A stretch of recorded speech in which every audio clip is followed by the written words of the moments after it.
Welcome friends, स्वागत है आपका अपने YouTube channel Saravan maths hub पर। आज हम पढ़ेंगे कक्षा 10 आरबीएससी की मैथ विषय की प्रश्नमाला 5 समांतर श्रेणी अरिथमेटिक प्रोग्रेशन जिसे कहा जाता है। इसमें हम परिभाषा देखते हैं। सबसे पहले समांतर श्रेणी कहते हैं किसे हैं? एक ऐसा अनुक्रम जिसमें दो क्रमागत पदों का अंतर समान हो समांतर श्रेणी कहलाता है। समांतर श्रेणी को एपी से लिखा जाता है। ए का मतलब हो गया अरिथमेटिक और पी का मतलब हो गया प्रोग्रेशंस। एपी का अर्थ हो गया अरिथमेटिक प्रोग्रेशंस अर्थात समांतर श्रेणी। समांतर श्रेणी को व्यापक रूप में इस प्रकार से लिखा जाता है ए प्लस डी, ए प्लस 2d, ए प्लस 3d, इस प्रकार से ए प्लस 4d, ए प्लस 5d। और यदि हम nवें स्थान की बात करें तो एक कम आ जाएगा, क्योंकि हमने देखा पहले स्थान पर d का मान 0 है, तो nवें स्थान पर d का जो मान होगा, d का जो गुणांक होगा वो n-1 होगा। यहाँ a जो है वो प्रथम पद कहलाता है समांतर श्रेणी का। d जो है सार्वअंतर कहलाता है। सार्वअंतर जो है दो क्रमागत पदों का अंतर होता है।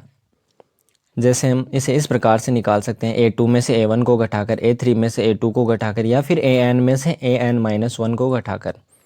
n यहाँ पदों की संख्या को निरूपित करता है।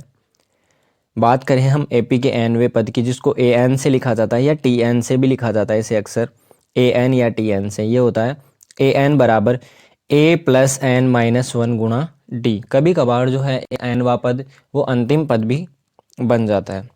an बराबर हम इसे दूसरे प्रकार से लिख सकते हैं, an बराबर an-1 प्लस डी। जैसे मुझे तीसरा पद निकालना है तो मैं क्या करूँगा, दूसरे पद में d जोड़ दूंगा तो तीसरा पद हो जाएगा। यदि मुझे चौथा पद चाहिए a4, तो मैं क्या करूँगा, तीसरे पद में d जोड़कर निकालूंगा। तीसरा पद जो है वो a3 होगा, यहाँ उसमें सार्वअंतर d जोड़ दूंगा तो ये आ जाएगा चौथा पद। ऐसे ही मुझे पांचवा पद यदि निकालना है तो मैं क्या करूँगा, चौथे पद में सार्वअंतर d जोड़ दूंगा।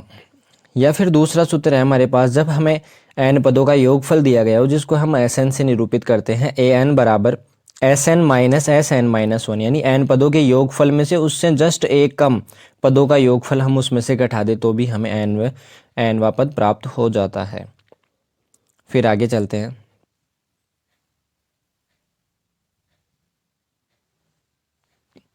नेक्स्ट है इसके बाद AP का अंतिम से nवा पद, अंतिम से यानी पीछे से ज्ञात करना है, तो यहाँ से हम सूत्र बना लेंगे इसके लिए, L माइनस कोष्टक में n-1 गुणा d।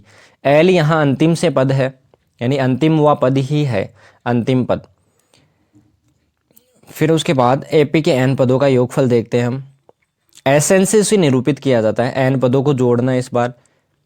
Sn बराबर होगा n/2 कोष्टक 2a प्लस n-1 गुणा d, जिसको हम इस प्रकार से भी निरूपित करते हैं, Sn बराबर n/2 कोष्टक a प्लस l। जब हमें अंतिम पद ज्ञात होगा तो हम इस सूत्र का प्रयोग करेंगे, क्योंकि यहाँ l जो है वो अंतिम पद है, यहाँ l अंतिम पद है, और जो n वा पद है उसको हम a प्लस n-1 गुणा d से निरूपित करते हैं। समांतर श्रेणी में बात करें यदि पदों के चयन की, तो इस प्रकार से हम निरूपित करेंगे उनको।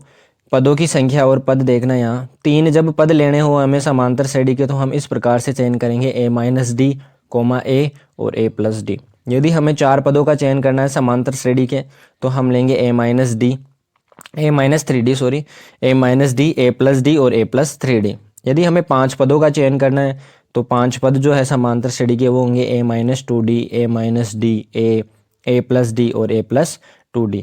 ये चयन हमें कब करना होगा, ये जब हमें प्रश्न इस प्रकार से देगा कि एक समांतर श्रेणी के 3 पदों का योगफल इतना है तथा गुणनफल इतना है, तब हमें इसका प्रयोग करना है। 3 पदों का चयन इस प्रकार से करना है। यदि हमें 4 पदों के लिए बोले कि एक समांतर श्रेणी के 4 पदों में यह संबंध है, इनका योगफल ये है, इनका गुणनफल ये है, जो पहली संख्या है वो सब, जो दूसरी संख्या है उसकी इतनी गुनी है, तो इस प्रकार के जो भी प्रश्न आएंगे जो हमें चारों पदों में संबंध व्यक्त करेंगे, यानी हमें कुल मिलाकर यहाँ 2 समीकरण चाहिए, क्योंकि 2 चर है हमें ज्ञात करने, यहाँ से a और d का मान पता करना है।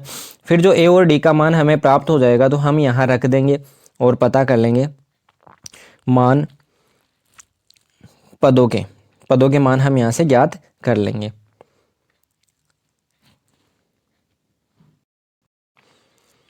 वीडियो को लास्ट तक देखने के लिए आप सभी का धन्यवाद।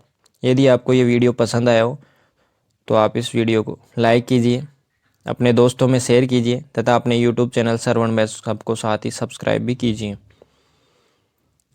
साथ ही आपको व्हाट्सअप नंबर दिए गए हैं 7727025775 पर। यदि आपको कोई भी प्रश्न में डाउट है, कुछ भी अभी यदि आप पूछना चाहें तो मेरे व्हाट्सअप नंबर पर अपना क्वेश्चन टाइप कर सकते हैं। सॉल्यूशन कुछ ही समय में आपको प्राप्त हो जाएगा। धन्यवाद।